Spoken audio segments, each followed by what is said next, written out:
विधिमंडळ परिसरामध्ये मोठ्या प्रमाणावर कचरा पाहायला मिळतोय। उपमुख्यमंत्र्यांच्या दालनापासून 50 फुटांवर कचऱ्याचा ढीग आहे। रोहिणी खडसे यांनी या सगळ्या संदर्भात ट्विट करत माहिती दिली।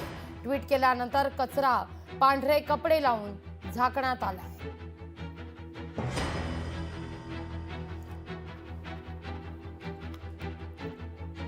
सध्या विधिमंडळ अधिवेशन सुरू आहे, मात्र विधिमंडळ परिसरात मोठ्या प्रमाणावर कचरा साचलाय। यावर रोहिणी खडसे ट्विट करतायत, आक्षेप घेतायत।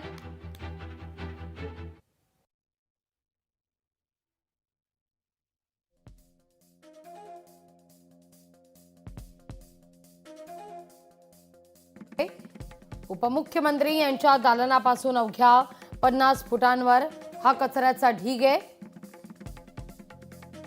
चुका लपवण्याकरता या ठिकाणी कचरा झाकण्यासाठी मोठे पडदे लावले आहेत असं देखील त्या म्हणतात।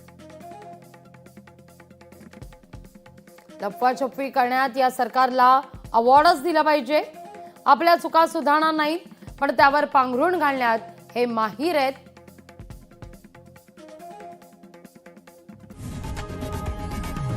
लोकशाही मराठी ऐका, पहा, जागरूक रहा।